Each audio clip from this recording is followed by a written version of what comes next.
Number 1. Lulu Durantes. Ramon Sosa was a fighter from a young age. Originally from Carolina, Puerto Rico, he grew up boxing with his father and dreamed of making it big. When he was young, he moved to Houston, Texas, but returned to Puerto Rico at age 17 to become a professional boxer. He succeeded, and during his career, he became known as the Puerto Rican Express. After a few years, he longed for a life outside the ring. He went back to Houston, Texas, and began training professional fighters instead. He then met his first wife, had 3 kids, and opened up his first boxing gym. By 2000, his marriage had ended, but his business was thriving. Then, in 2007, he met Lulu. He was out at a salsa club when Maria Lourdes Durantes, aka Lulu, stepped on his foot. They instantly connected, and that night, they danced the night away. Ramon said in an interview, "I was under her spell." Ramon proposed to Lulu after 1 year of dating, and they married on March 15, 2009. Ramon recalls a moment at their wedding when Lulu's mother came up to him and whispered in his ear, "Now she's your trouble." Ramon's children felt that Lulu was cold to them. It seemed like she didn't want to do anything with them and didn't like him spending money on them. Animosity grew between Ramon's children and Lulu, so much so that they didn't attend the wedding. Ramon opened a second gym with Lulu in 2010, where she became a personal trainer and kept the books. But after a few years, cracks started to emerge in their marriage. Lulu told friends that Ramon had become lazy and that she was working more than he was.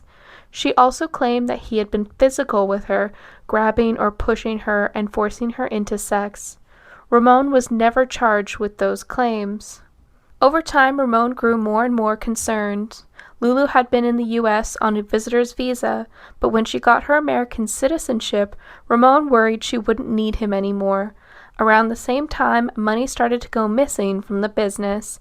He wondered if Lulu was skimming money and what she was doing with it. Then he found out in 2015 when Lulu hired a divorce attorney, Julio Hoglar. Lulu had brought Hoglar photos of scratches on her arms that she claimed were from Ramon forcing himself on her. Ramon claimed it was fabricated. She also had a photo of a hole in a door, which Ramon admitted he caused by punching the door out of frustration with Lulu's accusations. During all of this, Lulu and Ramon lived on different floors of the same home. Lulu continued to confide in friends that she feared Ramon would seriously hurt her. Then, in June 2015, a man named Mundo was working out at the gym and overheard a conversation between Lulu and her 16-year-old daughter. Mundo, who was friends with both Ramon and Lulu, said that they were discussing a client at the gym who allegedly had ties to Hitman, and they mentioned Ramon. The next day, Mundo confronted Lulu, and she told him that she was tired of Ramon and wished he'd disappear. He knew his friend was in danger, so he acted fast. He convinced Lulu that he believed her abuse claims and that he had trusted connections to a hitman she could use. He then told Ramon everything. They called the police, and they were told nothing could be done based on the conversations alone. They needed hard evidence. And so Ramon and Mundo decided to launch their own undercover investigation. First, Mundo would pretend to hire a hitman for Lulu named Paco. Using burner phones, he would text details of the murder for hire to the hitman so he could show Lulu it was legit, but the person on the other end of the text would be Ramon. Ramon was going to pretend to be his own hitman. At the same time, Mundo started recording his conversations with Lulu to gather evidence, including a conversation where she was explicitly saying she wanted Ramon killed. ¿Qué pasó, Lulu? Nah, pues nomás ellos, bueno, con lo que usted ofreció, pues de perdido saben que todavía está en serio que quiere que lo maten, todo está bien. Sí. No, sí, definitivo. Yeah. O sea, de que se lo echen. O sea, vale madre, eso, ¿no? Yeah. Y de que les voy a pagar. But they started worrying about Lulu. What if she had someone else hired as a backup? What if she ran out of patience and had the job completed herself? Ramon started carrying a gun, even keeping it under his pillow at night, and becoming increasingly paranoid. Then, the police showed up at the house Lulu and Ramon shared. Ramon had gotten into an altercation with Lulu's son over a truck, and her son had video evidence of Ramon knocking his phone out of his hand while he was recording the incident. Her son accused Ramon of punching him in the face, which Ramon denies. "I'm an ex-professional fighter," he said in a CBS News interview. "If I would have hit the kid, believe me, he would not be standing up right now. I didn't put a hand on that kid." Lulu and Ramon attended a court hearing. Lulu wanted a restraining order against Ramon, but instead he was ordered to move out and stay away from their Woodlands gym location, the one they had together. Ramon also got a restraining order against Lulu so she couldn't enter his other gym, which he owned before they met. 10 days later, Paco, the hitman, aka Ramon, texted Mundo that he needed $200 for a 9mm gun he would use in the hit. Lulu paid the deposit, and that's when Ramon and Mundo decided it was time to go to the police. Lieutenant Mike Atrix at the Precinct 3 Constable's office in Montgomery County, Texas, got the call. He said getting a call from a man claiming there was a murder-for-hire plot against him was extremely rare. In fact, it was the first one of his career. The police took over the case from there, using Mundo as their inside source. He scheduled a meeting on July 20th between Lulu and an undercover agent acting as Paco. Lulu agreed and met with Paco in a parking lot near the gym. She brought with her jewelry, watches, and $500 as payment. Though this exchange gave police enough evidence to arrest Lulu then and there, they were still concerned about her abuse allegations against Ramon, and so they hatched a plan. The police said Ramon would have to fake his own death. They'd take a photo of him dead in a grave with a fake gunshot wound to the head to show Lulu the hit was completed. They discussed their plan with Ramon and he agreed to it. They watched YouTube videos on how to apply makeup to make the wound look as realistic as possible and referenced real crime scene photos as they staged Ramon's murder. They placed Ramon in a grave in a rural location with his hands bound behind him, wearing nothing but his underwear. Then they covered him in more blood and dirt before snapping their photos. At that moment, Ramon remembered thinking, "I cannot believe this. I cannot believe what I'm doing.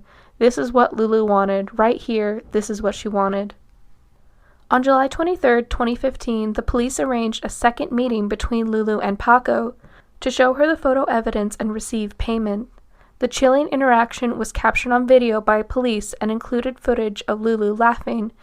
The chilling interaction was captured on video by police and included footage of Lulu laughing after seeing the photo of her supposed murdered husband. Pues, de guapa. She paid him the rest of the money. Tengo mil. And I get upset about how Lulu reacted when the officer showed her the picture of me dead. No se levanta ya. She started laughing and raising her hands, and I tell people, like, she hit the lotto. This is her big shot. The next day, the police went to the gym Lulu was working at to inquire about her missing husband. They asked her about Ramon's whereabouts, but she said she hadn't seen or talked to him due to their ongoing divorce. The police then placed her under arrest, and she was charged with solicitation of capital murder. While Lulu awaited trial, her assault charges against Ramon were dismissed. She also agreed to a divorce settlement which gave Ramon both gyms and their house. In October of 2016, 41-year-old Lulu Durantes pled guilty to a reduced charge of second-degree solicitation of murder, avoiding a trial and possible life sentence. She was given 20 years in state prison. And after looking at all the evidence and I would hear all the audio, I would see her, and there was no remorse in her voice. There was no repent. There was just anger every time I heard those audios, and it would just send chills down my back. Sosa planned out the murder-for-hire plot last year. She promised the agent $2,000 and her husband's truck once the job was done. Her husband, Ramon, spoke out in court and said he and his wife were going through a divorce and everything would be split down the middle. But it wasn't good enough. She wanted him dead, all for the greed of money. And there was a time that I was thinking maybe, I should just go forward and say, look, man, this is wrong. But every time I listened to the audio, she wanted me dead bad. She wanted me dead bad. She even said it, that I was better to her dead. Number 2, Belonga Kalala. In 2004, Noella Rukundo immigrated from Burundi, East Africa to Melbourne, Australia as a refugee to start a new life with her 5 children. During her immigration, she met a fellow Congolese refugee named Balanga Kalala. Kalala was a forklift operator whose wife and children had been killed by a rebel army in Congo before he came to Australia. They shared a social worker who would ask Kalala to translate for Noella, as they both spoke Swahili. They quickly fell in love and got married. Over the years, they had 3 more children together. Then Kalala began to suspect Noella was cheating on him, though his accusations were never proven. He was convinced, though, and wanted to have her killed, so he devised a plan. In January of 2015, Noella was back in Burundi for her stepmother's funeral. She was staying at a hotel and got a call from her husband. She walked outside and was immediately confronted by an armed man who directed her to get into a vehicle. There were 2 other armed men who were waiting for her inside. She was blindfolded and taken to a warehouse where they tied her to a chair. But instead of murdering her, they told her everything. Her husband had paid them nearly $7,000 to kill her, but since they didn't murder women or children, they refused to follow through with it. Instead, the kidnappers were just going to tell Kalala that they'd kill Noella and they'd keep the money. At first, she didn't believe their claims about her husband. To prove it, they called Kalala and put him on the speakerphone to confirm what they should do next. He simply said, "Kill her." Noella fainted when she heard his reply. Noella didn't make it to the funeral and she was considered missing.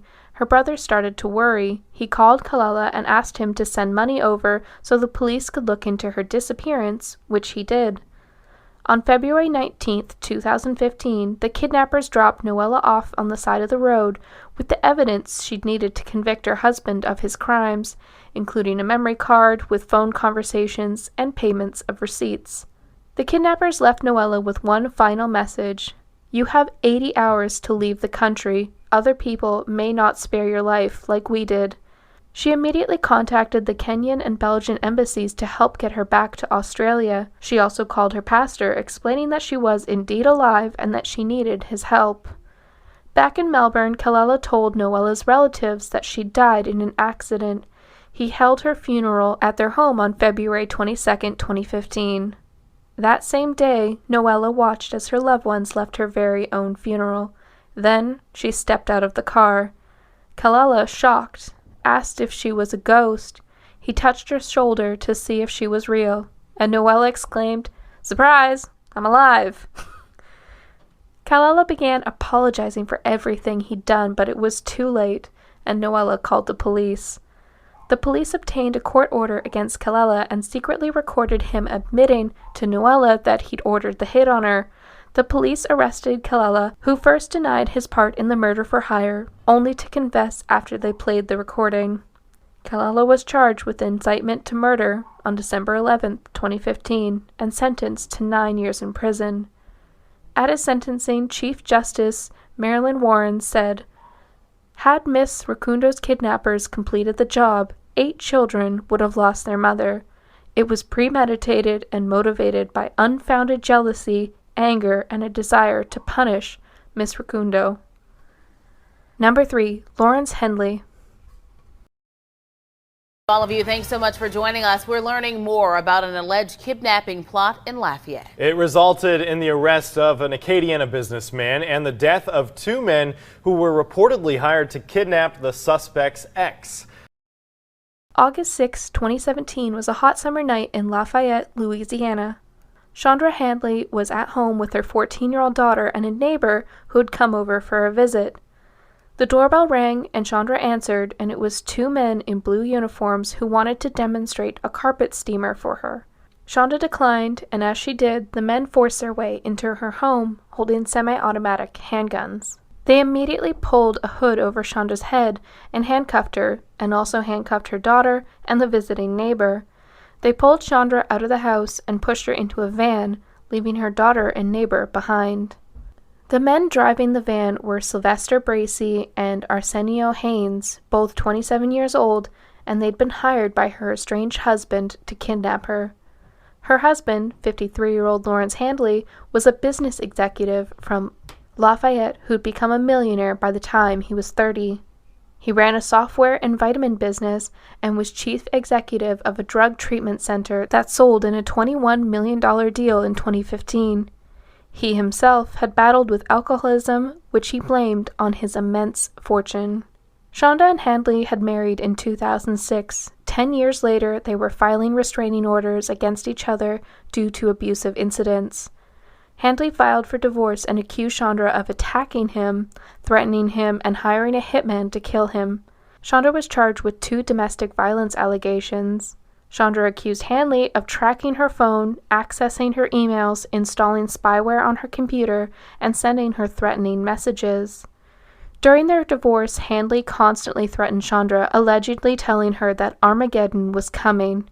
At one point, Shonda had live-in security at her house due to her ex-husband's threats. "I knew he was coming to get me," she said. It was around this time that Handley began planning his kidnapping. His lawyer said Handley had been using methamphetamine and cocaine for days beforehand, and that he planned to rescue Shonda from the kidnappers so he could be seen as a hero and win her back. To pull it off, he needed hitmen. Enter Bracy and Haynes, both from Mississippi and both with criminal records. He met with them at his family camp near Woodville, Mississippi, which was captured on video surveillance. In the video, Handley offers to pay the men for the crime in 19 gold bars. Detective Jarrett Istray obtained a video of Handley planning the kidnapping, along with checklists and evidence of him renting the van and handcuffs used by the kidnappers. During the van ride, the kidnappers threatened, tortured, and abused Shonda. When they hit a traffic jam on Interstate 10, they decided to make their own shortcut and began speeding along the shoulder of the road. That's when they were spotted by an off-duty sheriff's deputy, who speculated the vehicle may be stolen and tried to stop it. They began a high-speed chase until the driver drove off the road onto a dead-end street. The kidnappers then abandoned the van with Shonda inside and attempted to flee the scene by jumping into the Intercoastal Canal. The police were unable to locate the men until less than a day later, when their bodies were found. They'd both drowned. Handley was arrested 4 days later at the hotel near New Orleans, where he was trying to escape the country by chartering a plane.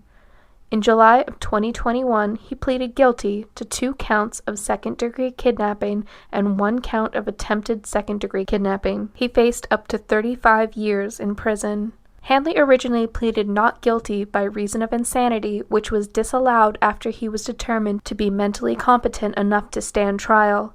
Since he entered a plea deal, he avoided an aggravated kidnapping charge, which would have landed him a life sentence. Well, that is it for this video. As always, please give this video a thumbs up if you like the content and subscribe for more if you haven't already. If you've done all that and want to support me and the channel, we have channel membership and Patreon to get early access, members-only content, and more. We also have merch and other goodies in the description box below and links to all my socials. But until then, I will see you all in the next one. Bye for now.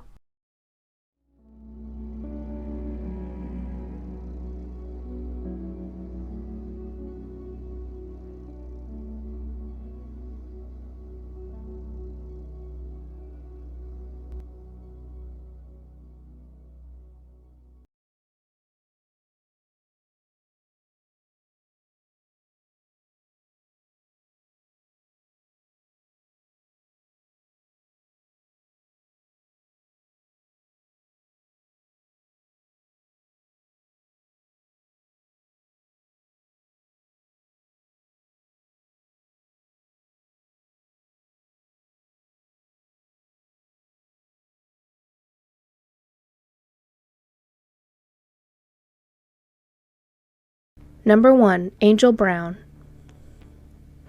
In the 90s, Angel Brown had dreams of being a boxer. She spent hours training and took her chances in the ring, but after a string of losses, she threw in her gloves and turned to exotic dancing instead. One night while she was dancing at the Queen of Hearts Club in Ashtabula, Ohio, her luck changed and she met her future husband, Daniel Posey. There was only one problem.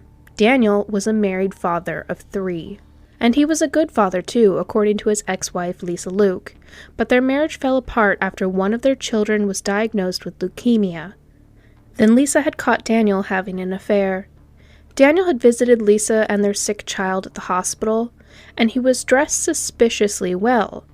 When Daniel left, Lisa trailed behind him and followed him to the Queen of Hearts Club, where Brown was a dancer. Daniel and Lisa divorced in 1996, and he left with Angel Brown to Las Vegas, where they lived for 3 years. In 2003, they went back to Ohio and got married, where he took her last name as a sign of devotion, as Brown requested. Daniel and Brown had their first son in 2004, and Brown became a stay-at-home mother, trading in nights at the strip club for PTA meetings. Then, in 2011, a freak accident turned everyone's world upside down. Daniel had been driving down State Route 193 when a runaway horse from a nearby Amish community ran into the road and hit his truck. Daniel was killed instantly, as was another driver who'd swerved trying to avoid the collision. At the time of his death, Daniel was over $30,000 behind in child support payments to Lisa, and when she'd called to ask him about the money, he'd hand the phone to Brown, who'd tell her she wasn't getting a cent. Daniel's life insurance policy totaled $255,000. After his death, Lisa tried to receive what she was owed in child support, and while doing so, found out that Brown had only listed one of her and Daniel's kids as his next of kin, which would have provided Brown with a larger piece of the pie. Soon after, Brown filed a wrongful death lawsuit against the owner of the horse involved in the accident. As a result of the settlement, Daniel's estate would receive $200,000. Brown assumed she would be the sole recipient of the proceeds, until she found out that she would have to split the money with Daniel's 3 children from his first marriage, and Brown didn't like that. So that same day, she reached out to an old friend, James Hawley, for a favor. James knew Brown from her days as a stripper and aspiring boxer. He was not only a customer at the strip club, but also had been her boxing trainer. They'd reconnected after he was released from prison, where he was serving time for conspiracy to commit arson at a fireworks factory. Brown told James that she was having trouble sorting out her late husband's estate with his ex-wife, and that she needed Lisa gone. She paid him a down payment of $4,000, which he accepted, and then used to pay his bills before gambling the rest away at a casino in Pennsylvania. The next day, Brown texted James and asked if the murder had happened yet.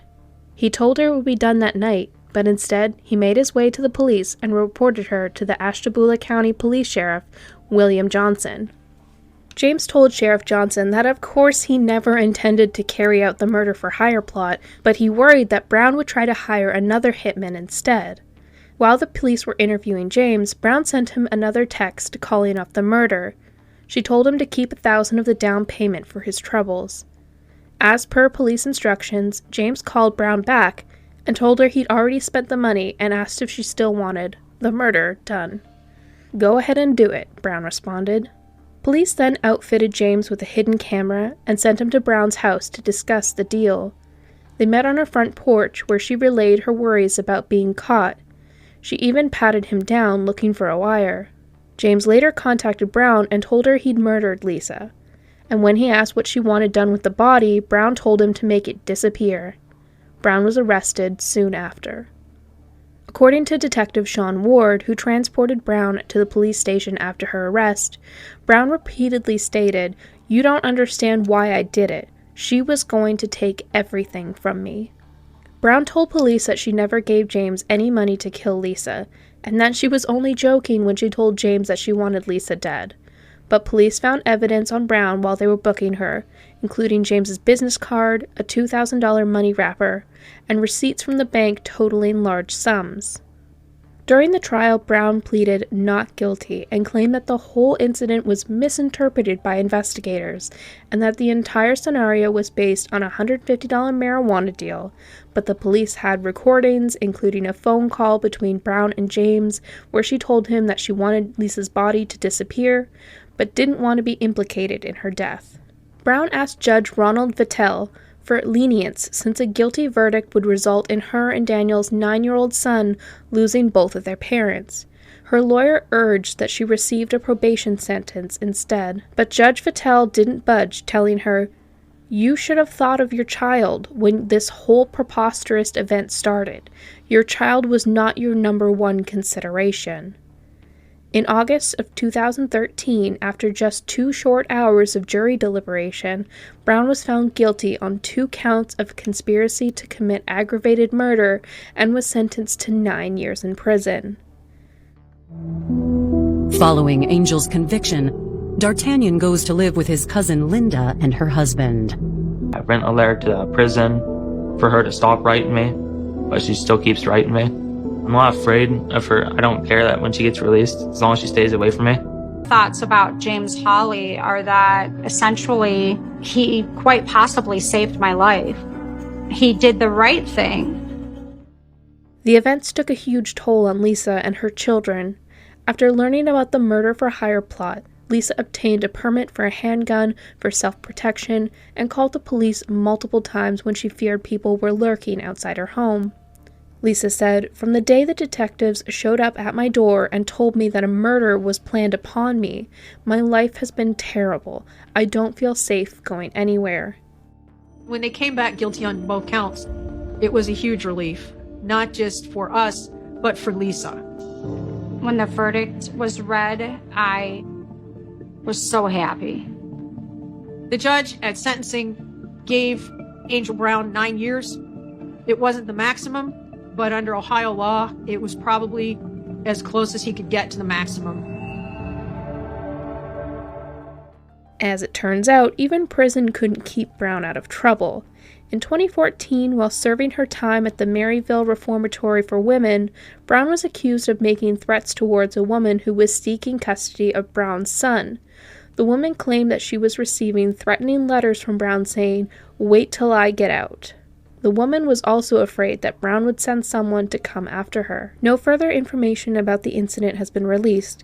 Brown will be 45 years old when she's released from prison in 2022.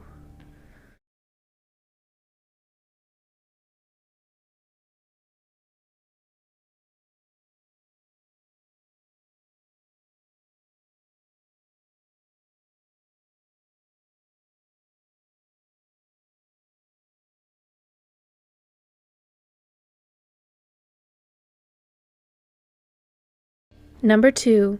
Tan-Yo Wei. Now, for a look into what's been described as the dumbest hitman plot ever, which all began in October 2013.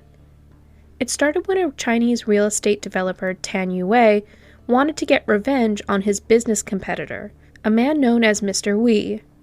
Wei had filed a lawsuit against Yu Wei's company over a dispute around a development project, and Yu Wei was allegedly scared of the money he'd lose during the court case. So he thought it would be easier to get rid of Mr. Wei altogether. To do so, he paid a hitman 2 million Chinese yuan to kill Mr. Wei, which at the time was worth around $282,000 US. But instead of completing the task himself, the hitman decided to be his own kind of businessman and outsource the murder to someone else. In this case, he hired another hitman who would then get to keep half of the initial payment. The problem was, that hitman didn't want to carry out the hit either. So then he took a cue from the first hitman, accepted the money, and tapped in another man to complete the task. That third hitman paid the fourth hitman $38,000 up front and promised another $70,000 once the job was done. So then that hitman took the money and, like those before him, outsourced the job yet again to another hitman. He paid that guy $28,000 in Chinese yuan and promised another $70,000 when the murder was complete. And as you can see where we might be going, the murder was outsourced 4 different times over the course of 6 months until it reached the 5th and final hitman, who was offered $14,000 in Chinese yuan to murder Mr. Wei. But he too had another plan. This time, though, it was different. Instead of completing the hit like intended, he met Mr. Wei in a cafe and told him about the murder for hire plot. He even offered to help him fake his own death. Mr. Wei agreed, and together they staged his murder. The final hitman gagged and bound Wei and took photos of him, touting his successful hit.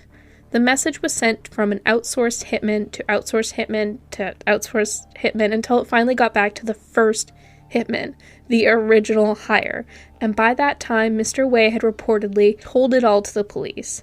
In 2016, the case went to trial. At first, the 5 hitmen and Yan Wei were acquitted due to the lack of evidence, but that decision was appealed by the prosecution and the case went into a second trial at the Nanning Intermediate People's Court in China. The trial lasted 3 years, but eventually Yu Wei and the 5 hitmen were charged with intentional homicide. In 2019, Yu Wei received a 5-year jail term for initiating the murder-for-hire plot, and his hired hitmen received sentences that ranged from 2 to 4 years each. Number 3. Mohammed Hakimzadeh.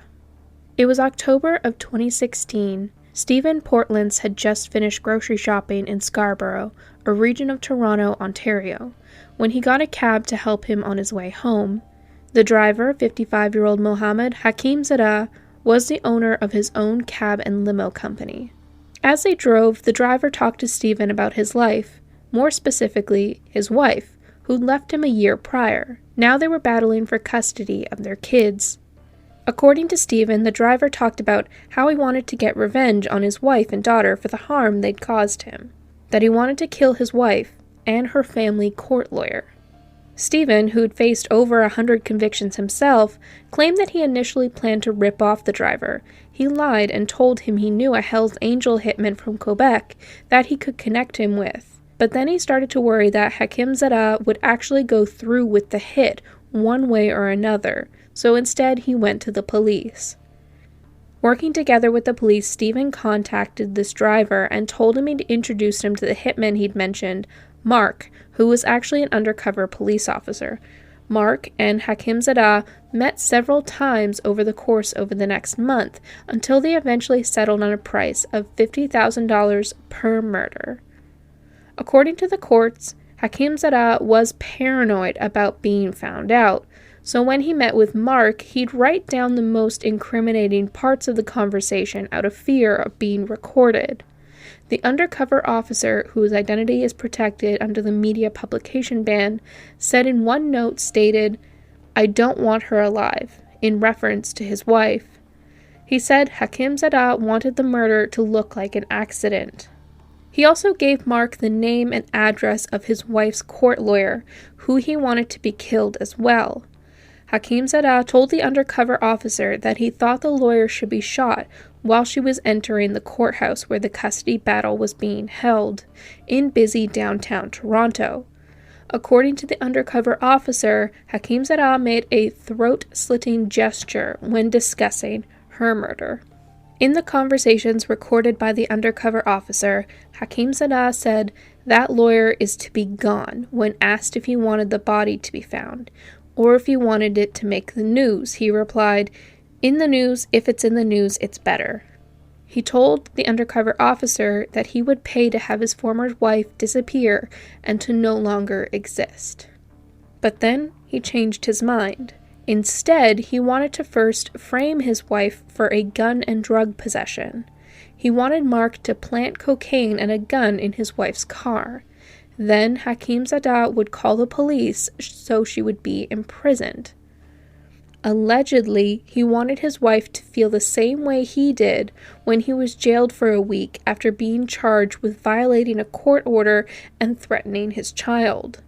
The charges were later withdrawn. Mark played along and met with Hakimzadeh in the parking lot of a Chapters bookstore on November 17, 2016. He showed him the cocaine and replica gun that he would plant on his wife as per their plan.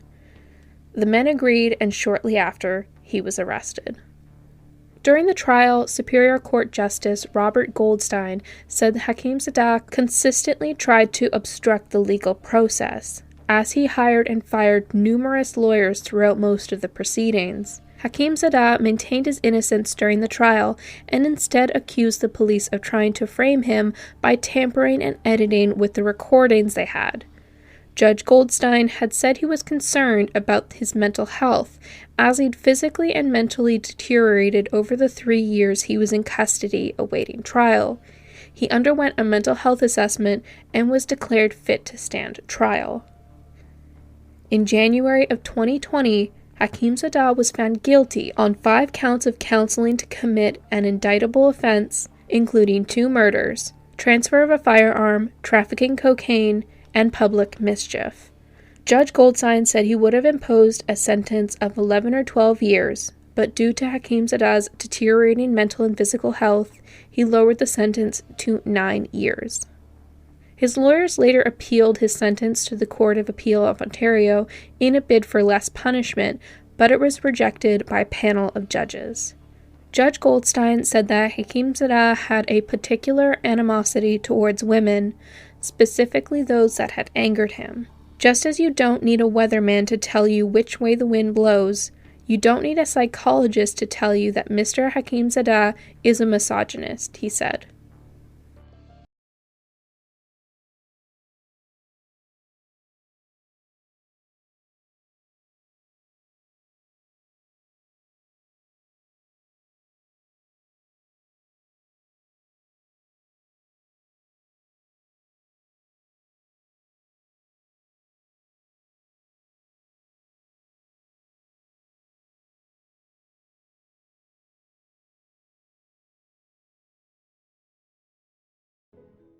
Number 1. Susan Kuhnhausen.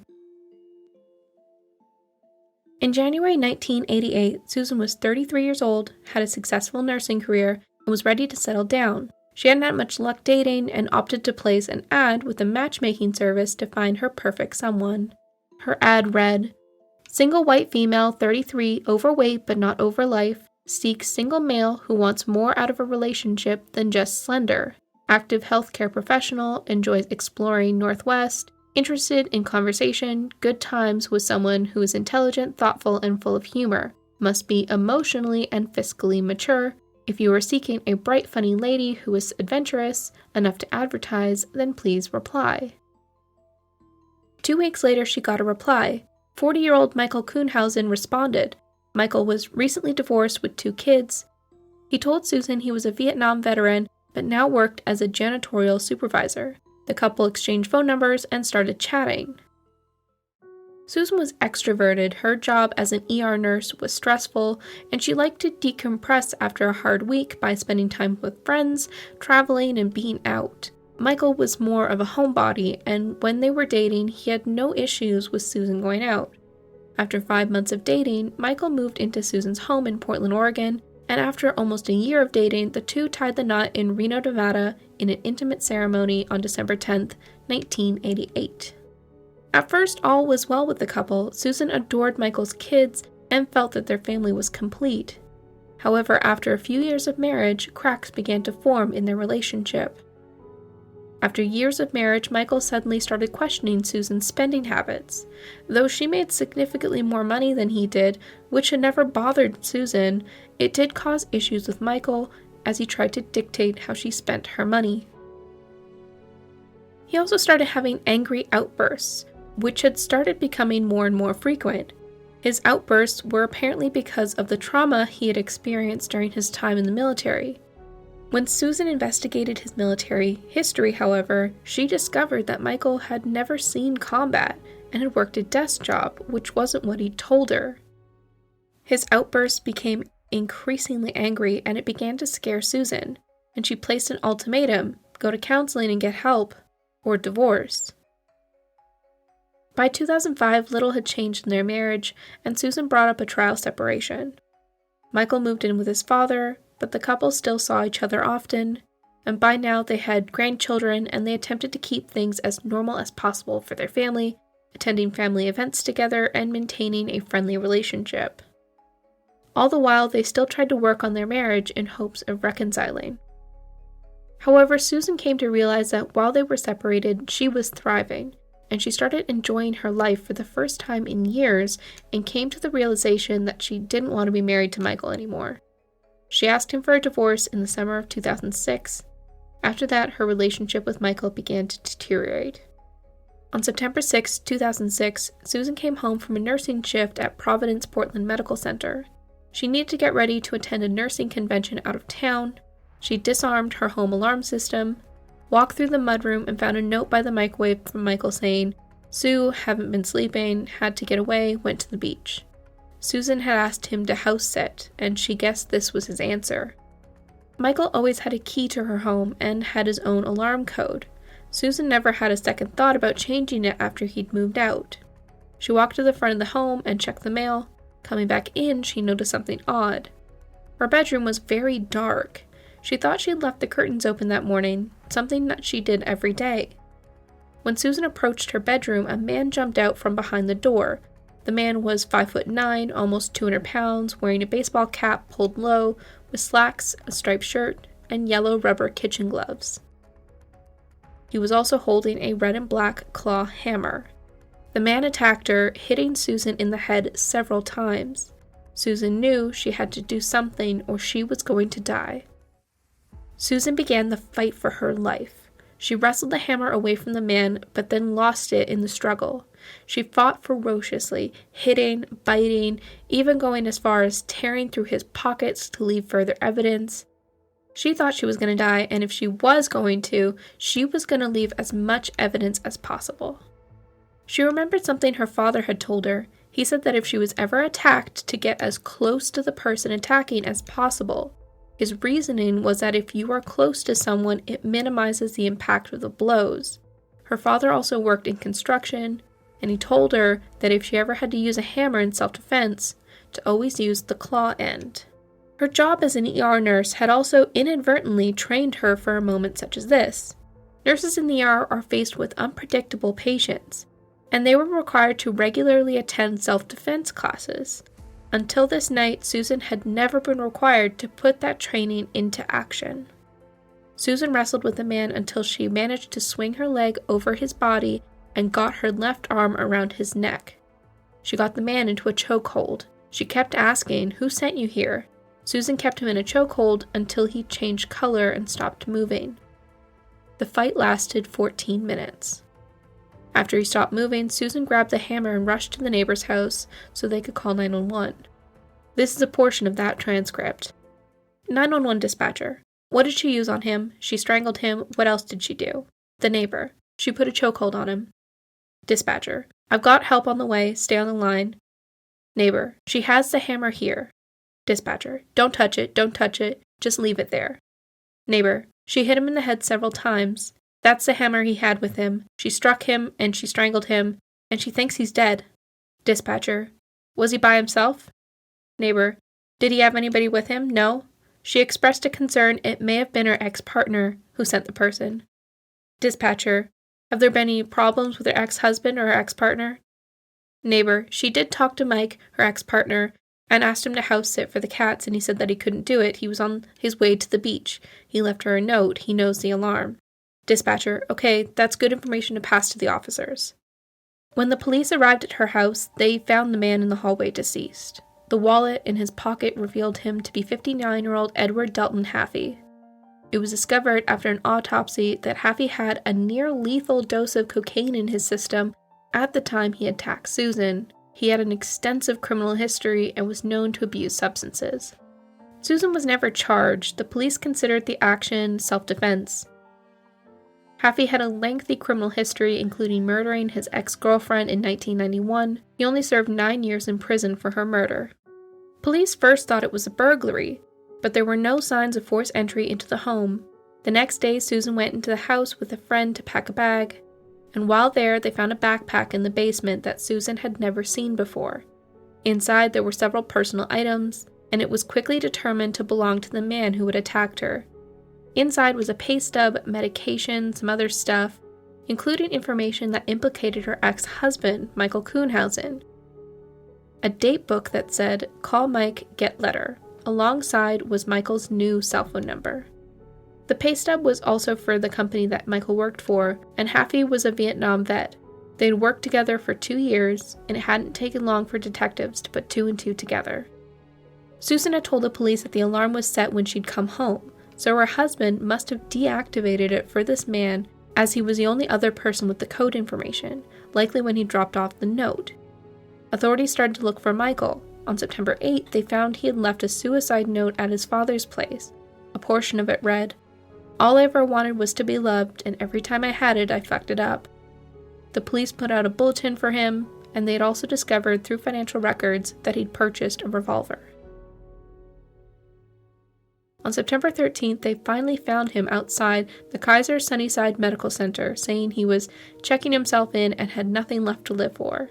They put Michael on a psychiatric hold for 11 hours, then they placed him under arrest for conspiracy to commit murder. Michael didn't have any life insurance policies that were still connected to Susan. She had changed the beneficiary to her brother after their separation.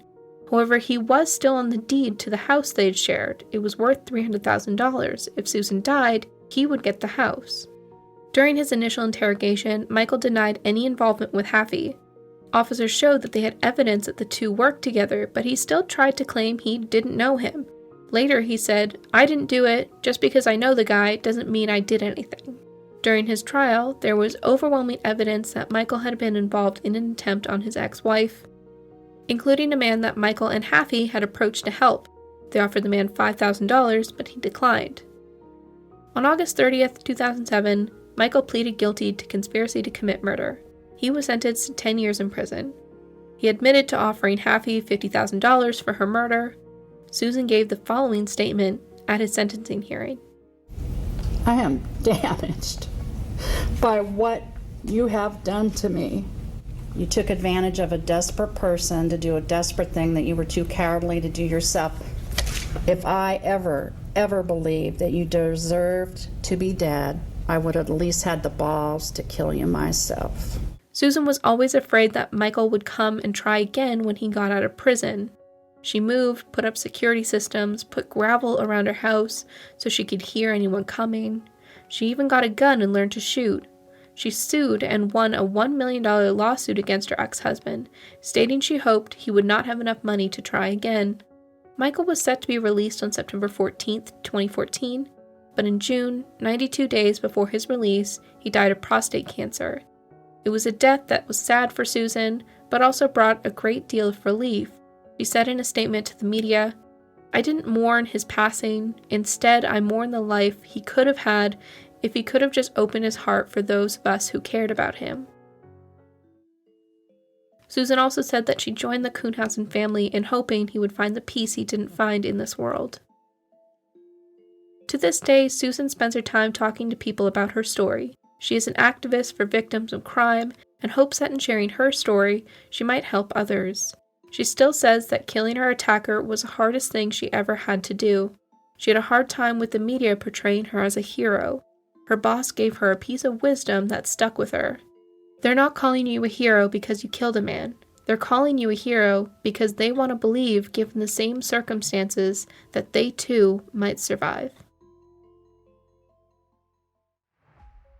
Number 2. Michael Ray. Marina Kuzmin was a refugee from the former Soviet Union. She had come to Canada in 1990 with her then-husband and daughter. She became a citizen in 1996 and settled in Richmond Hill, Ontario. Her previous husband had died in 2003, and it was years after when the widow met Michael Kavkin. He became a tenant and rented a room in her home. Also a Russian immigrant, the two connected on their shared experiences. The two began dating in 2008. Everything seemed to fall in place for the couple. Both were older, Ray was divorced himself, and it seemed like a happy relationship. After a year of dating, they married in December of 2009. The relationship soon started to strain. Michael put the couple into substantial credit card debt, racking up hundreds of thousands of dollars from failed extravagant business ventures. Once they were married, Michael stopped working and lived off Marina's funds. In 2011, the couple changed their last name to Ray. Marina apparently discovered around this time that Michael lied about a criminal history. She also claimed she discovered that he had issues with substance abuse. She eventually locked Michael out of their house. In the fall of 2012, they were divorced. In November of 2013, Marina listed her home for sale in order to get out of debt. Michael found out and got a lawyer, filing for spousal support and equity from the sale of the home. The house she had before they got married, she learned that Michael was entitled to half of the profits. Marina was enraged by this. On November 26, 2013, she went to see an acquaintance, Viktor Soklovsky. Soklovsky owned a martial arts studio in town. Marina told Viktor that she wanted her ex-husband dead, and could he help her find someone that would do it for her. She told Victor she didn't want to share any equity from the house profits and asked if he knew someone that could lend her $500,000 on a backdated note. A few days later, Victor went to the York Police Department. The police asked if he would help them, and Victor agreed. He then called Marina and asked if she had changed her mind. She said no, she still wanted Michael dead. On October 7, 2013, he set up a meeting with Marina and a hitman/undercover cop. The conversation between Marina and the officer was recorded. In the video, Marina talks about wanting her ex-husband liquidated and using her hand to mimic a gun. She showed the hitman a photo of her ex-husband. They discussed payment and agreed to $2,000 up front, with a total of $10,000 by the end. Yeah, hi. Hi, what is your name? You just call me Mr. That's it. I don't need to know Mister? your name. Just call me Okay. Mr. That's it. You got a problem, I understand? Yeah, big problem. What's the big problem? You want to know the whole story from the beginning? You know what? I'm not a fucking grief counselor. Okay. Alright, so... No, basically I'm married to Crook, and he's a professional con artist. He's been living all his life at women's expenses. Alright. And he came to rent basement apartment in my house. Do me a favor, just shut your phones off, because, you know what I mean? The longer I stay here, the more problems I get, right? What do you need? Yeah. What's that? No, you know what I mean. No, tell me straight up. You know what I mean? Like, I need to know all this stuff. What you talking about? Like, Victor tells me you got a problem. I know, you know what I mean? Tell me your problem. I'm the solution for your problem, right? Okay, yeah. Okay. So, and how much? That's it. She told the hitman what her husband looked like and where he might be. She handed the officer $300 to start and made plans to meet up on December 9th. At the second meeting, Marina came up with a written agenda. She had ideas for how to kill her husband. She brought up that he did drugs and may be a good motive for why he was killed. She told the officer more about what she'd felt he'd done to her. She asked that he tell her ex-husband, "This is for all the women you used, abused, and stole from." The undercover cop and Marina discussed how to deliver the final payment after the hit was done. They made plans to put it in a 20-pack of Timbits, Canadian donut holes, then discussed where to leave it, behind a fire hydrant, or hand off the donuts to him in person. The final decision was that it would be left behind a tree. They made plans for further untraceable communications and a plan to set a date to leave the money.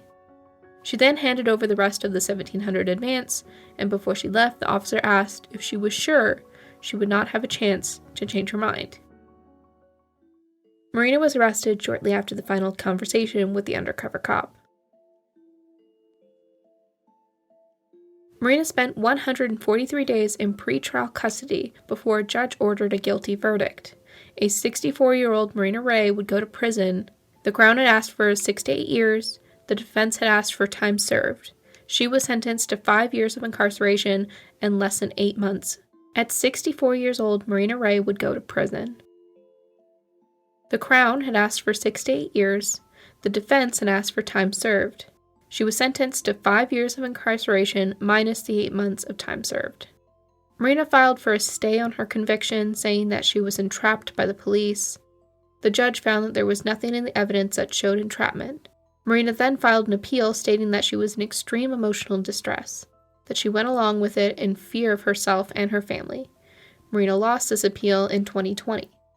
Marina fully believes that she isn't at all responsible for the murder plot based on her mental state at the time and blames the York Regional Police for forcing her into plotting the murder.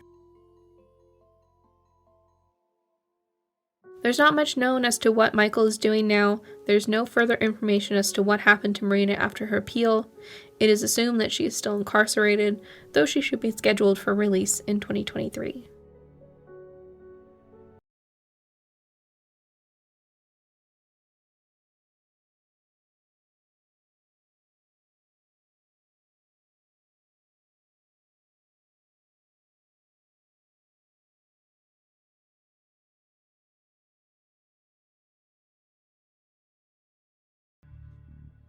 Good afternoon, and welcome to True Crime Mysteries.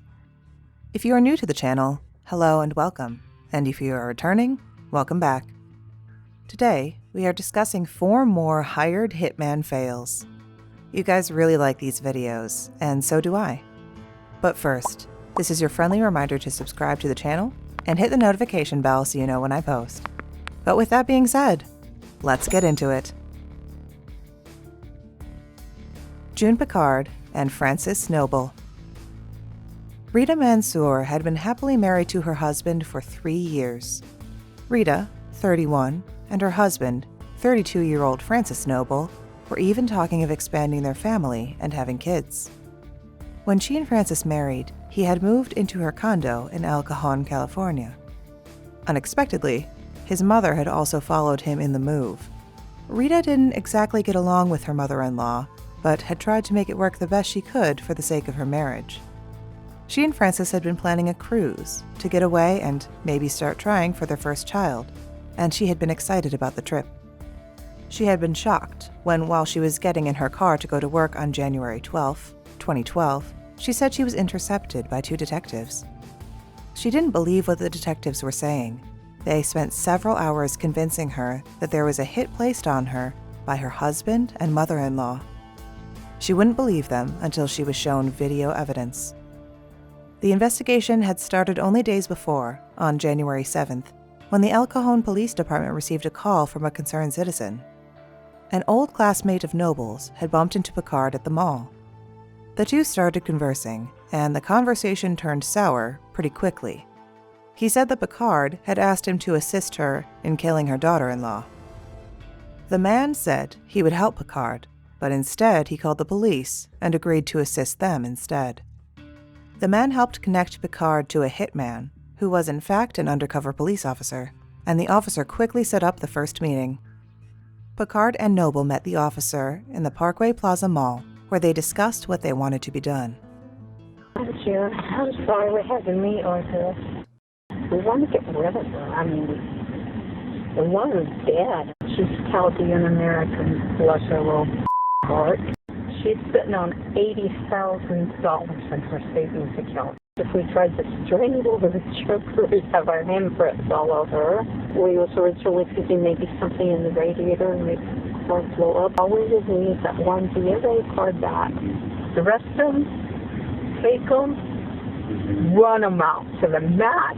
We've already figured a story to keep her parents at bay for a while. In addition to the $80,000 in Rita's bank account, they also had hoped to gain her condo, as well as a $100,000 life insurance policy. Noble paid the officer $100 as a down payment and promised to get the rest as soon as possible. They agreed to meet again on January 12th for another part of the payment. Detectives instead secured the safety of Rita first, just in case they weren't the only ones with a contract to hurt the victim. Once she was safely at the police station, they went to meet again with Picard and Noble, who were then arrested. They were charged with conspiracy to commit murder and soliciting murder. Initially, they both pleaded not guilty, but soon changed pleas when it was revealed how much evidence was against them. They were both sentenced to life in prison, which in California is 20 years with the possibility of parole. During the sentencing, neither showed any signs of remorse. They were eligible for parole in 2019, but it appears they are both still in prison. Swift action in these kinds of cases saves lives. Lieutenant Steve Shakowski said in a statement, "This is not the type of investigation that you can let simmer for a long period of time, because there is a danger factor involved." Deputy District Attorney James Romo applauded the El Cajon police for a perfectly executed takedown of 2 potentially dangerous people. Wendy Lynn Ween. It was the summer of 2020 when the Michigan State Police got a peculiar call.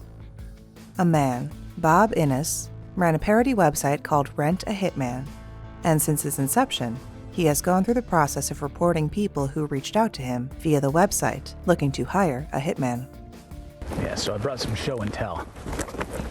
In a quiet park in Fairfield. Nevada Police Department.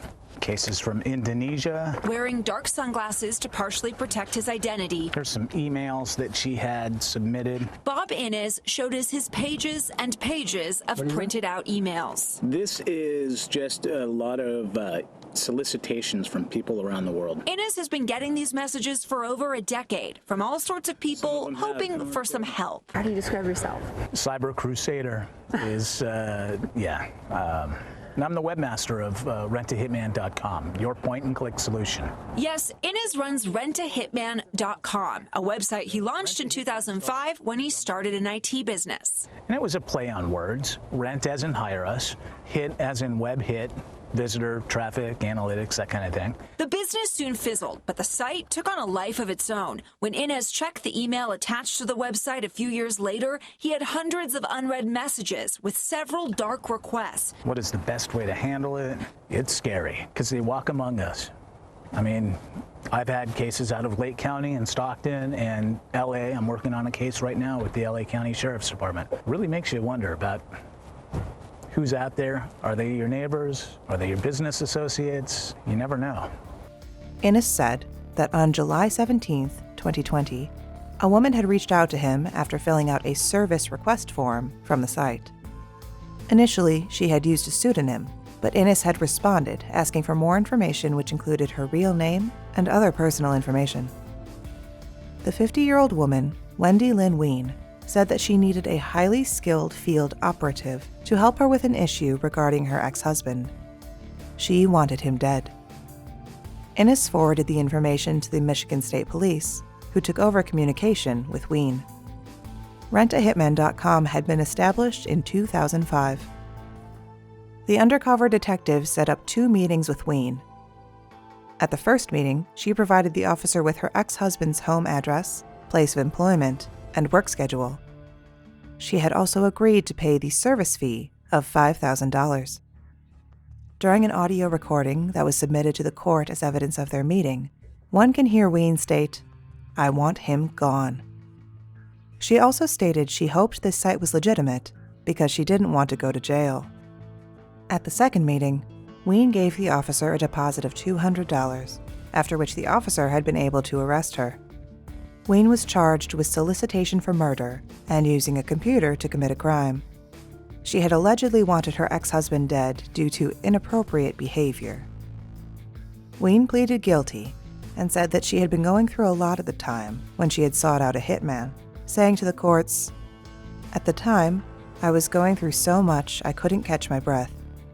If I could go back and change that day, I would. I can assure you of this. While I'm away from home, I'm doing all the therapy and programs I can." The judge on the case, Judge Daniel White, said before he made his sentencing decision, "If the intent wasn't so serious here, this would almost be comical, but it's not." Had Ween been successful in her attempts to have her ex-husband killed, it could have been an entirely different trial. He also said, "Nobody looking at it could have believed this website was real, but you did. And this didn't pop up on your Facebook feed. You went looking for it." Ween apologized to her friends and family, saying, "I take full responsibility for my actions, and I hope a lesson is learned by my example." She reportedly said, "I had no right to lash out at anyone, and in a matter of minutes, I changed everyone's lives. I come from a small town where everyone knows everybody. I've humiliated my family doing this. I'm not making excuses for myself. I simply wanted to let you know where my head was." She also apologized to her ex-husband, who is watching the court proceedings virtually. Ween was sentenced to 24 years in prison. She was credited for 545 days already served, and is set for release in 2044. She will be released when she is 74 if she serves her full sentence. Valerie Cincinnelli. It was 2012 when Isaiah Carvalho Jr. got a message and a friend request on Facebook from an attractive woman. Her name was Valerie Cincinnelli, and she said she had seen his photo in his dad's office and asked about Isaiah and thought she might shoot her shot. Isaiah said the couple met and immediately began dating. Isaiah said that when they started dating, everything had been perfect. He knew instantly that she was the one for him. He described her as a fun-loving person, devoted to her career, and also was a great mom. Valerie had a young daughter, and Isaiah wanted to spend the rest of his life with this little family. Valerie had worked for the NYPD for nearly a decade when they met, and he loved that about her. He felt that made her a good person because she had dedicated her career to helping others. After the two got married, things started to change between him and Valerie. He said that the sweet, caring, and loving woman he had met had slowly disappeared. He said that she became someone who was cruel, selfish, and grew more and more physically and emotionally abusive. The relationship did a turn, very distant. It was a very hard experience. When Valerie became pregnant, he said that things took a turn for the worse. He said that they had tried to work on things for the sake of their child, but it wasn't working. He discovered that Valerie had been cheating on him, which solidified the marriage was over. In 2017, they started a long and bitter divorce, which included custody of their son. Isaiah wanted to split custody. The divorce was nearing an end when suddenly Isaiah was approached by the FBI. He couldn't believe what they had told him. They stated, "We don't know how to tell you this, but your wife has put a hit out on you."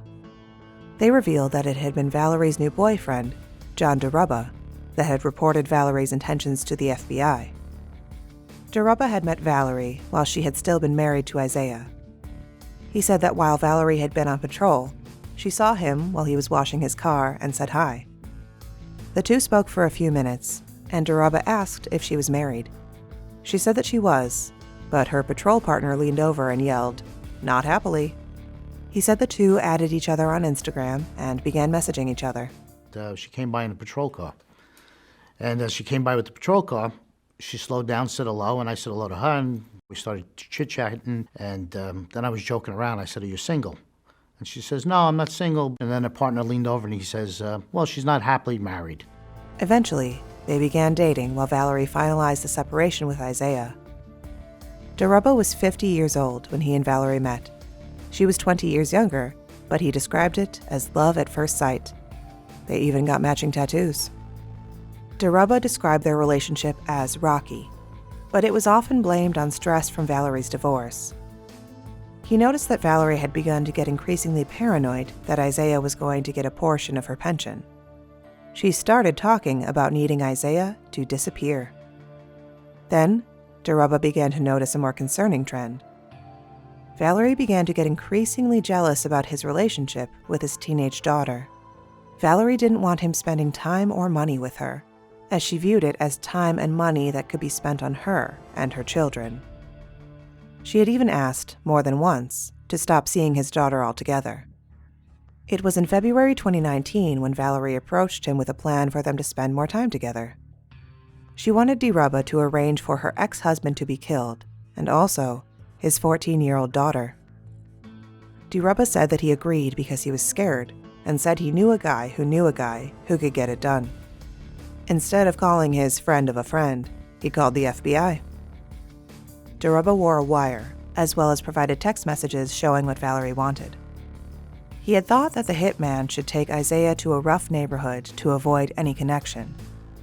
As for the girl, she wanted her run over and made to look like a hit and run.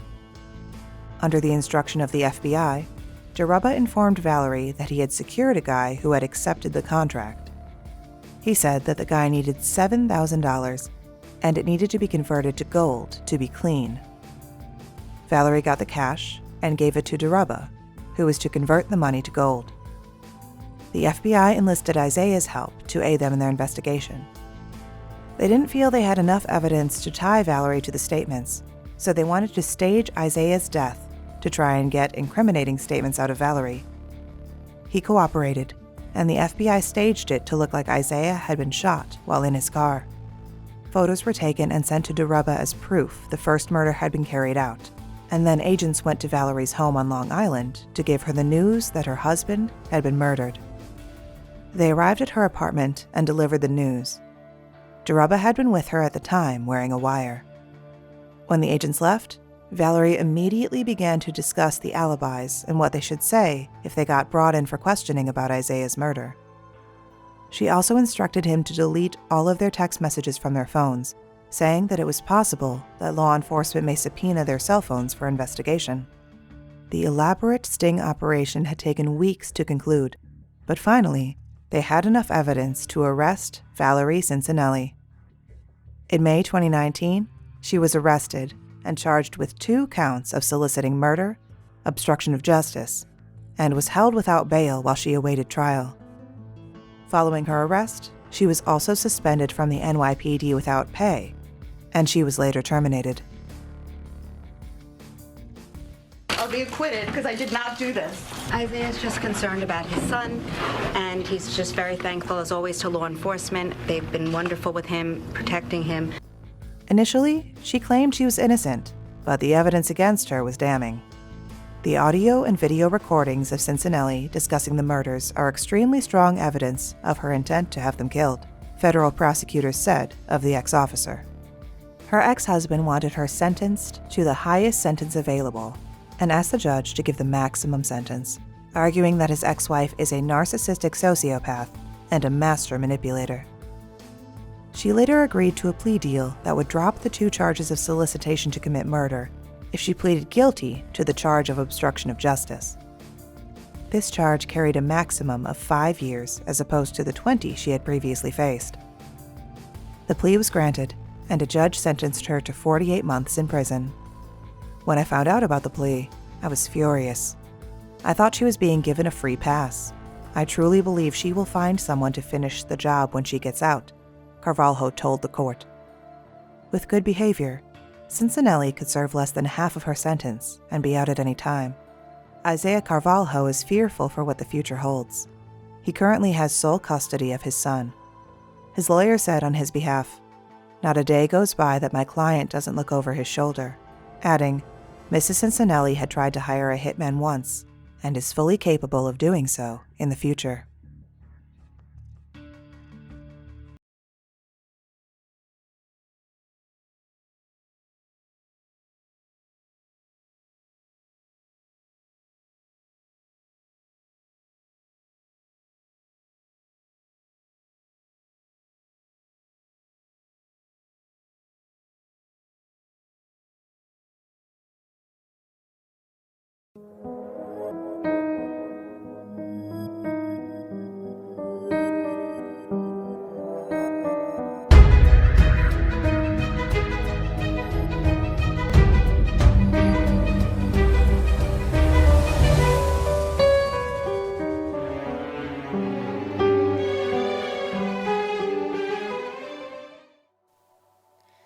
Hello everyone, and welcome back to another True Crime Mysteries video. Thank you all for being here. Today we're discussing hired hitman fails. Let's get into it. Valerie McDaniel and Leon Jacob. 48-year-old Valerie McDaniel seemed to have it all. She was a veterinarian with a successful practice in Houston, Texas. She split her time between her beach house on Tiki Island near Galveston, and she was often surrounded by friends who described her as a spirited individual that was caring, but miserable. Despite the appearance of bliss, Valerie was experiencing decades of loneliness and heartbreak. She had recently separated from her husband of nearly 2 decades, Marion or Mac McDaniel III, a man who she discovered had almost never been faithful to her. He was often away, leaving her to deal with their business and child alone. He would go on extended hunting trips and vacations with his friends. One day while at work, a woman called her at the clinic and gave her lists and lists of women that her husband had been seeing over the years, with photographs, emails, and text messages to prove it. After that, Valerie filed for divorce. To make matters worse, she now had to share custody with their 9-year-old daughter in a 50-50 split, and recently had been required to buy out her ex-husband from her veterinary practice for a total of $1.25 million. Her husband had cheated his way out of their marriage and got rich doing it. It was enough to make Valerie bitter and angry towards her ex. Though her friends stated they never saw her lose her cool and never could have imagined what would come next. In 2017, Valerie's neighbor introduced her to her 39-year-old son, Leon Jacobs. Jacobs said he was a doctor specializing in transplant surgeries. The two didn't immediately hit it off, but Leon pursued Valerie relentlessly, and she finally agreed to go out with him. From there, the two did hit it off. Valerie and Leon had a whirlwind romance, and after only weeks of dating, he had moved into Valerie's condo. Valerie told friends that she'd never been loved like this ever, and she said that being with Leon was incredibly passionate and romantic. But her friends had reservations about Leon Jacobs.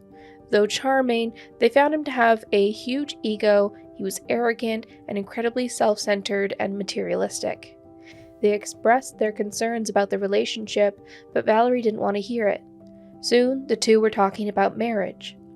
Valerie had no idea about Leon Jacobs' checkered past.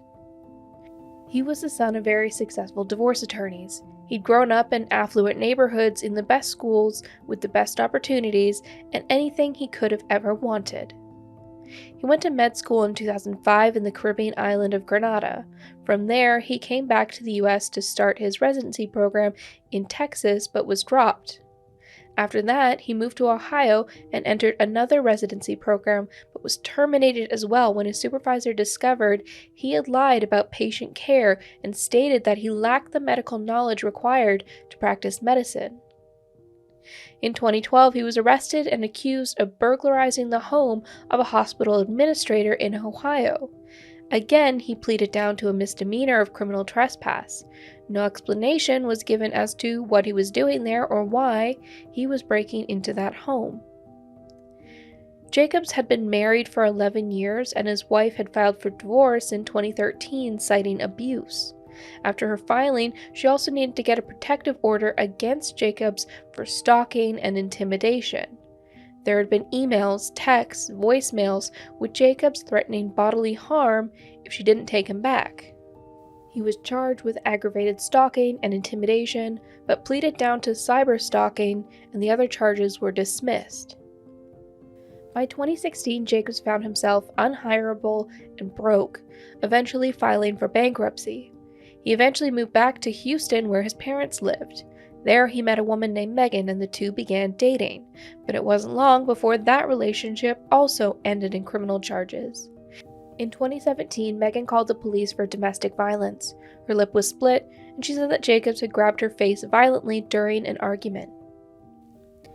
She ended the relationship and pressed charges against him, but that was only the beginning. Like with his ex-wife, he started stalking her, calling her incessantly, and wouldn't leave her alone. The assault charges were eventually dropped due to insufficient evidence, but there was enough evidence for a felony stalking charge, and Megan wasn't dropping it. It was a criminal case that he wasn't likely to win.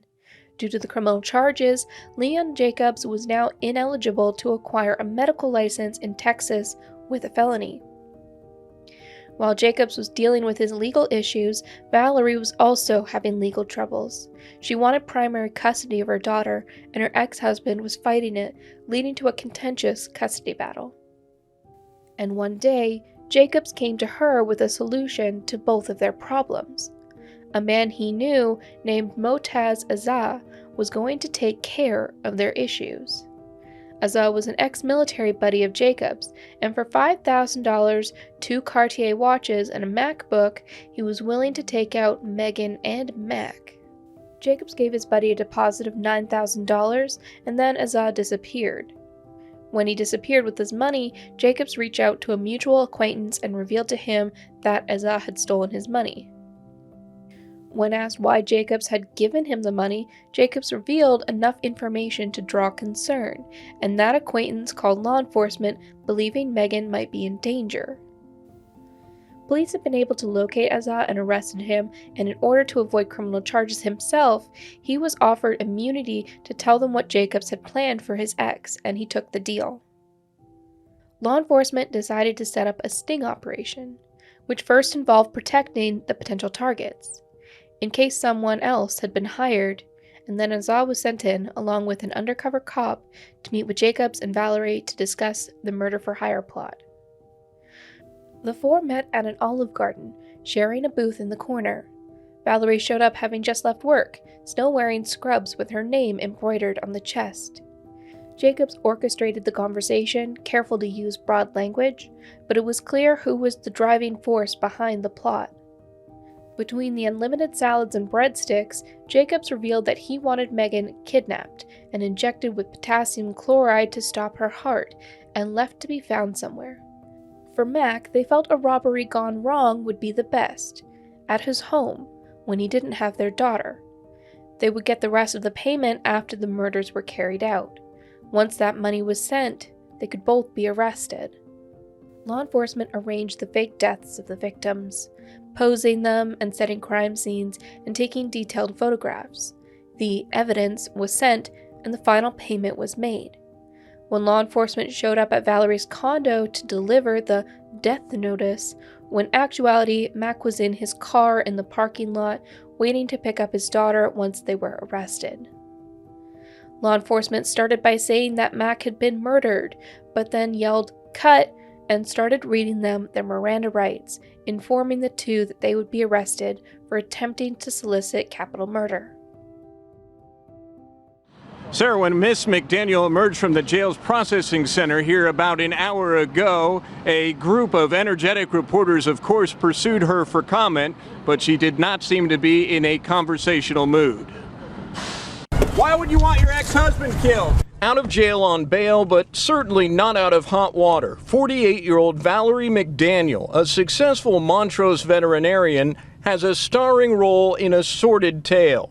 Normally it's more of a high society crime in the fact that they're the ones who can afford to have people killed. Police say McDaniel and 39-year-old Leon Jacob, who Channel 2 has learned has been pretending to be a licensed doctor, plotted to kill their exes, say investigators, but the plan went south when they hired an undercover cop to carry out the murders. I would say, as far as going to the extent of making somebody up, pretending like they're killed, taking them pictures, this is not something we have not done before. That's right, the would-be victims posed for fake crime scene photos. In McDaniel's case, her ex-husband, who Channel 2 has learned was in a custody dispute with McDaniels, something his family wasn't ready to discuss Monday. No comments. Okay. We do know McDaniel's co-defendant, 39-year-old Leon Jacob, was already accused of assaulting and stalking his ex-girlfriend when police say he initiated the plan to have her killed. And police say those plans with the fake hitman were cemented over breadsticks at a nearby Olive Garden. Both of the co-defendants have a court date in just a few weeks. It looks like Mr. Jacob will remain in jail until then. We're live downtown. I'm Joel Eisenbaum, KPRC. They were arrested on March 10, 2017 and charged. Valerie was able to make bond and was released, but only days later, she jumped off her 7th floor balcony, committing suicide, leaving Leon Jacobs to head to trial alone. Jacobs' trial began a year later. He took to the stand, maintaining innocence despite recorded calls, audio recordings from the Olive Garden meeting, money exchanges, and testimony from Azah. The jury ultimately found him guilty and convicted him on 2 counts of solicitation of capital murder. Megan provided this victim impact statement during sentencing. You convinced me to leave my life I had in Pittsburgh, and you convinced me it was awful. You manipulated me to leave my family and the life I had. I believe everything happens for a reason. While you sit in jail, I hope you think of me, the girl that you called poor and uneducated. Because it's because of me you will be in prison for life. You will never see your children grow up. You will not be a part of their lives, and they will be better for it. I think some part of me always knew that you would try to hurt me, and that you were always lying. The realization that your family also knew you were lying made it me even harder to face this. You destroyed me financially and took away my sense of security, but you can do that no more. Enjoy life in prison. And he was given 30 years in prison for the involvement of trying to have her and Mac McDaniels killed. Assam Ahmed Aid. It was the summer of 2006 when 51-year-old Assam Ahmed Aid was sick of his job. He worked as a poker dealer at the Bellagio Casino in Las Vegas, Nevada. Aid, originally from Egypt, seemed to be living a normal life. He had a home in Vegas. He lived there with his wife and his daughter. Those who knew him said that he was nice and never expected what was to come next. Aid hired a Florida web designer to build a crude website, hitmanforhire.net, which boasted, quote, "Assassinations are the most practical solution to common problems. Thanks to the internet, ordering a hit has never been easier. We manage a network of freelance assassins available to kill at a moment's notice." On the site, he used the alias Tony Luciano and waited for clients to reach out. That client was 23-year-old Marissa Mark, who did just that. Mark was from Pennsylvania and a recent college graduate, and she wasn't happy that her boyfriend had broken up with her, and worse, that he'd found someone else. Via email, she told Aid that she wanted her ex-boyfriend's new girlfriend killed. Specifically, she wanted her shot in the head. And Aid offered to complete the job for $37,000. Mark, who worked for a collection agency, stole 3 credit cards from clients and secured half the funds to go towards a deposit. Mark sent over photographs of the victim, mostly collected from her MySpace page, as well as information about her place of employment, among other details. Aid then hopped in his car and started the drive for LA, where the victim lived. Once there, he approached the victim at her place of work and presented her with a folder of all the emails, photos, and paperwork about her life. He told her that a bad person wanted her dead, but he said she reminded him of his daughter and wanted to extend an opportunity to save her life. All she needed to do was pay the remaining balance of the contract, $20,000. He said that she had 3 days to come up with the cash or he would be back. He then gave her his real name and real phone number to contact him, and she went to the police. The victim, with the assistance of the FBI, attempted to trap Aid. The victim called him to ask for more time to get the money together, but during the call also asked if he got the money from another source. How would she know if there was another hit placed out on her if someone wanted her dead? They needed to know who hired Aid. He attempted to reassure her, saying, quote, "Only 700 people in the world work as hitmen, and my father, Michael Luciano, is a boss over all of them. If any of them got a contract on you, my father would know, and therefore, so would you." Over the next few days, Aid and his partner in crime / girlfriend would call the victim multiple times, repeating the demands for more money. The FBI instructed the victim each time to ask for more time to come up with the cash, which Aid would agree to. The victim never followed through with the money, nor did Aid follow through with the murder. Instead, when law enforcement went to arrest him, they discovered that he'd left the country. But it didn't appear that they knew they had been caught, as they didn't fly back to Egypt, where there was no extradition agreement with the US. Instead, flight records showed they flew to Ireland. Meanwhile, law enforcement searched Aid's home. On his computer, they found everything. His email correspondence, Google searches for how to make silencers from household objects, where to buy cyanide, and then how to make ricin. In his emails, they discovered why they'd gone to Ireland. He'd been communicating with a wife who wanted her boyfriend and his 2 sons killed so that she might inherit his vast real estate fortune. She had forged a marriage certificate online. All that was left was the murder. She forwarded as much information as she could to Aid, who she believed was Luciano. In her emails, she gave herself the nickname Lying Eyes and gave Aid $23,000 as a portion of her deposit. When Aid arrived in Ireland, he decided to attempt the same swindle as the California client.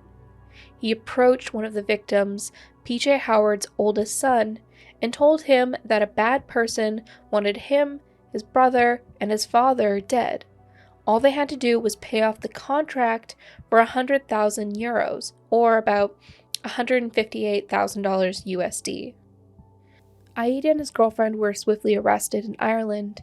as well as lying eyes, whose name was revealed to be Sharon Collins. The UK authorities discovered that Collins had paid for Aid's hotel with Howard's credit card. With the help of US counterparts, they had all the email communications between the two and were able to charge Collins and Aid with attempt to solicit murder for hire. Aid was held in custody while he awaited trial. He was sentenced to 14 years in prison in Ireland for extortion. Once he finished his sentence in Ireland, he was extradited back to the US for his involvement in Marissa Mark's attempt to have her ex-boyfriend's new girlfriend killed. He pleaded guilty, and he was given 3 years on extortion charges. His girlfriend was sentenced to 8 months for her involvement in the murder plots.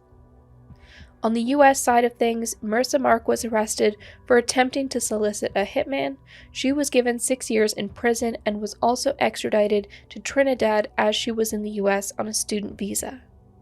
Sharon Collins was also given a 6-year prison sentence. Aid isn't believed to have murdered anyone and may have pivoted to extortion because he never had any intention of killing. He was released from prison in 2013 at 58 years old. His criminal career seems to have ended as swiftly as it began. Well, that's going to be it for this video. Thank you so much for sticking around to the end. As always, if you want to support the channel, the easiest way is to hit the like button. You can also subscribe and hit the notification bell so you don't miss my next upload. Other ways to support the channel are by joining my Patreon or channel membership.